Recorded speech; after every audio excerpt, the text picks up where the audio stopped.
Hi friends, இன்னைக்கான வீடியோவில் 5ஆம் வகுப்பு அறிவியலில் இரண்டாம் பருவத்தில் பாடம் 3 தாவரங்கள் அப்படின்ற பாடம் பார்க்கலாம். ஒரே இனத்தை சேர்ந்த புதிய உயிரினங்களை உருவாக்குற செயல்முறை தான் இனப்பெருக்கம் அப்படின்னு சொல்கிறோம். இனப்பெருக்கம் அப்படின்னா 2 வகையான இனப்பெருக்கம் இருக்குது. பாலினப்பெருக்கம், அப்புறம் உடலவழி இனப்பெருக்கம். பாலினப்பெருக்கம் அப்படின்னா விதைகள் மூலமா புதிய தாவரம் தோன்றுச்சு அப்படின்னா அது பாலினப்பெருக்கம். உடலவழி இனப்பெருக்கம்னா வேர், இலை, தண்டு, மொட்டு மூலமா புதிய தாவரங்கள் தோன்றுச்சு அப்படின்னா அதை நம்ம உடலவழி இனப்பெருக்கம் அப்படின்னு சொல்றோம். தாவரத்தோட இனப்பெருக்க பாகம் அப்படின்னா மலர் தான். இது மாற்று உருவாக்கப்பட்ட தண்டு பகுதியா இருக்குது. கிட்டத்தட்ட மலர்ல 4 முக்கியமான பாகங்கள் இருக்குது. முதல்ல பார்க்கலாம் புள்ளிவட்டம். புள்ளிவட்டம் அப்படின்னா மலரோட வெளிப்பாகம். ரொம்ப சிறியதா இருக்குது, பச்சை நிறத்துல இருக்குது. மலர் மொட்டாக இருக்கும்போது பாதுகாக்கிற பணியை செய்யறது அப்படின்னா புள்ளிவட்டம். அள்ளிவட்டம் அப்படின்னா மலரோட வண்ணமான பாகம், பூச்சிகளை கவர்ந்து இழுக்கிற பணியை செய்யறது அள்ளிவட்டம். அடுத்து மகரந்த தாள் வட்டம். மகரந்த தாள் வட்டம் அப்படின்றது மலரோட ஆண் பாகம். ஸோ இது மகரந்த தாள்களால் ஆனது.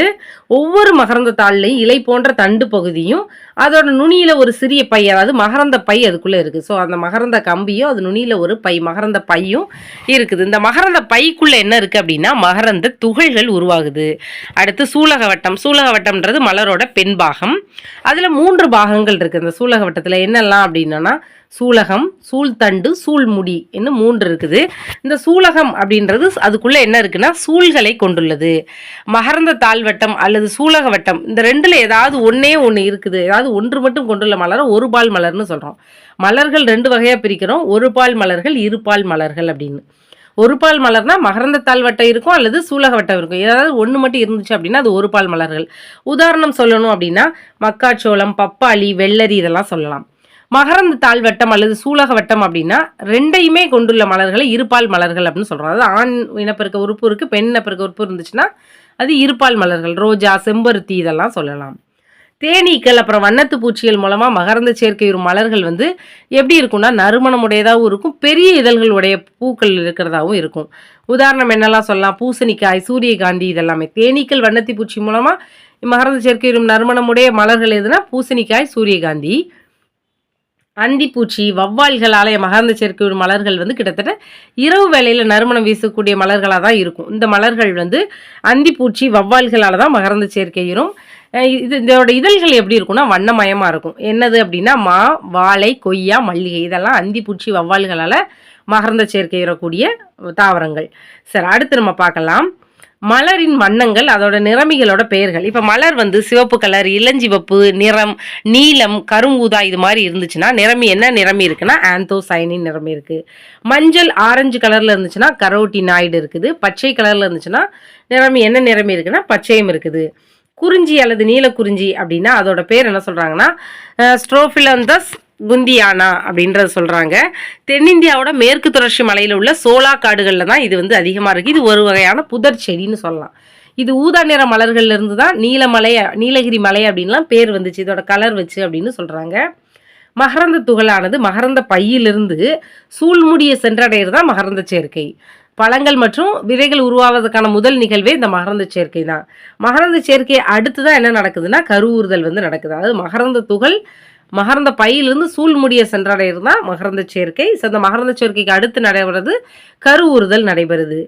இந்த மகரந்த சேர்க்கையை 2 வகையாக பிரிக்கிறோம். தன் மகரந்த சேர்க்கை, அகல் மகரந்த சேர்க்கை, அயல் மகரந்த சேர்க்கை. தன் மகரந்த சேர்க்கைனா என்ன அப்படின்னா மகரந்த துகளானது ஒரு மலரின் மகரந்த பையிலிருந்து அதே மலரோட சூழ்முடியை சென்றடைகிறது தான் தன் மகரந்த சேர்க்கை. அப்போ அயல் மகரந்த சேர்க்கைனா மகரந்த துகள் ஒரு மலரோட மகரந்த பையிலிருந்து அதே வகை தாவரத்தின் வேறொரு மலரோட சூழ்முடியை சென்றடைகிறது தான் அயல் மகரந்த சேர்க்கை. ஸோ இது 2க்கு சில எக்ஸாம்பிள் பாருங்கள், வித்தியாசம் பார்க்கலாம்.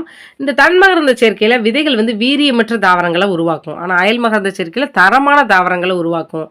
இது கலப்பின தாவரங்களை உருவாக்க முடியாது. தன்மகரந்த சேர்க்கைனா அதே தாவரம்னா அதே இதில் போய் சேர்றதுனால அதே மலர் அடையிறதுனால கலப்பின தாவரம் உருவாக முடியாது. ஆனால் அயல் மகரந்த சேர்க்கையில் புதிய வகை தாவரங்கள் நிறைய உருவாகிறதுக்கான வாய்ப்புகள் இருக்குது. மகரந்த சேர்க்கை நடைபெறும் விதங்கள் அப்படின்னு பார்த்துட்டோம்னா காற்று மூலமாக மகரந்த சேர்க்கை நடைபெறுது. அதை அனிமோஃபிலின்னு சொல்கிறோம்.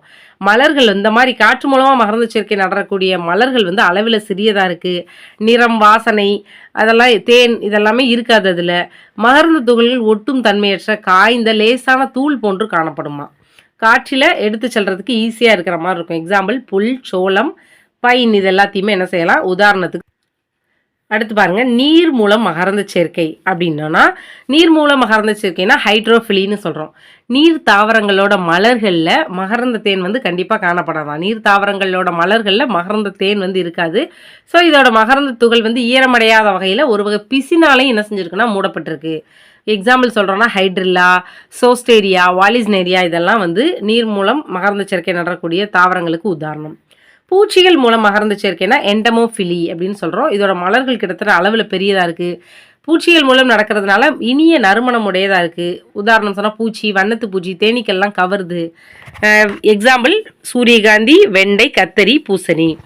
பறவைகள் மூலம் மகரந்த சேர்க்கைனா ஆர்னித்தோஃபிலி அப்படின்னு சொல்கிறாங்க. அதை பழந்தினி, வவ்வால், எறும்பு, ஓசனை சிட்டு இந்த மாதிரி பறவைகள் மூலமாக என்ன செய்யுதுன்னா மகரந்த சேர்க்கை நடைபெறுது.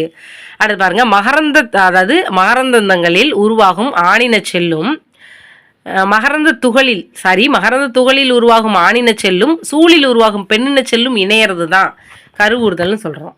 இவை இணைந்து உருவாகும் செல் வந்து கருமுட்டை. கருமுட்டை வந்து புதிய விதை கருவாக என்ன செய்யும்னா வளரும்.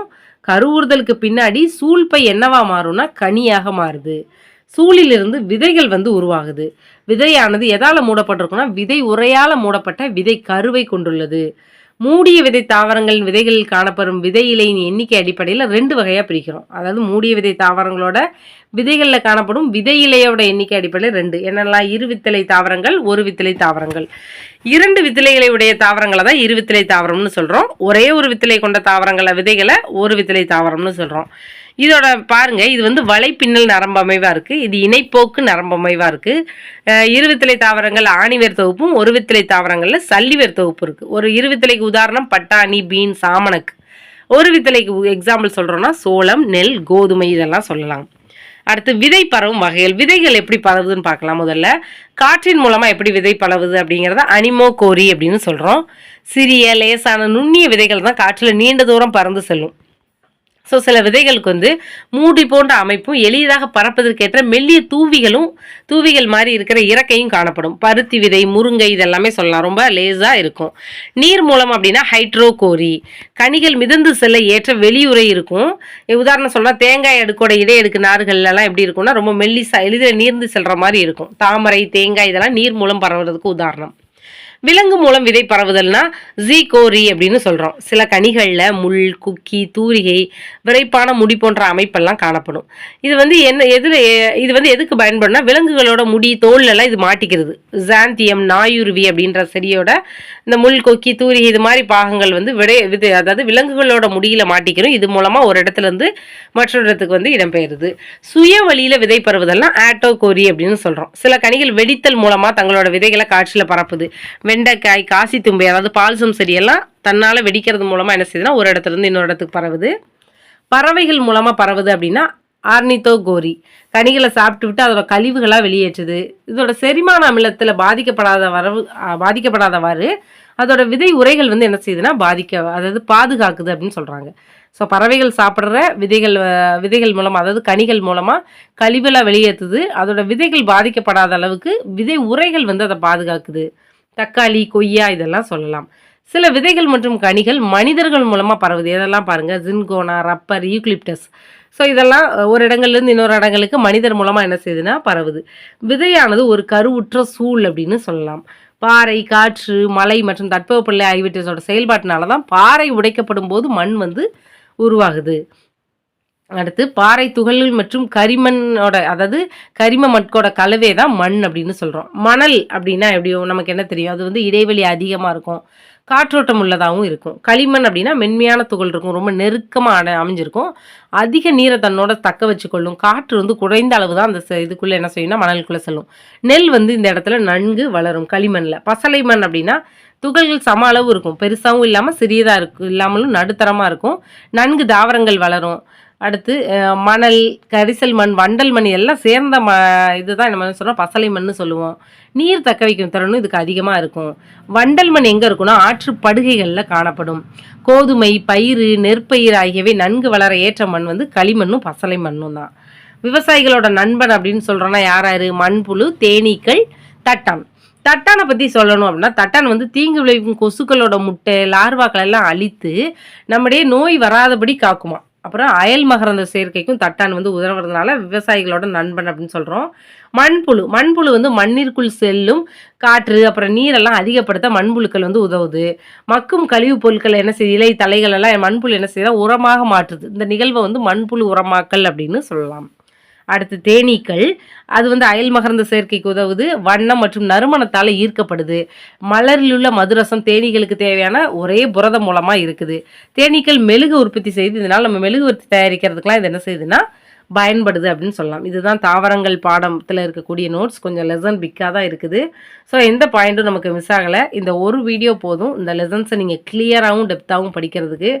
ஸோ ரொம்ப சீக்கிரமாக நம்மளோட எக்ஸாம்ஸ் வருது. படிக்கிறத கண்டிப்பாக ஃபாலோ பண்ணிக்கிட்டே இருங்க. இந்த வீடியோ உங்களுக்கு ரொம்ப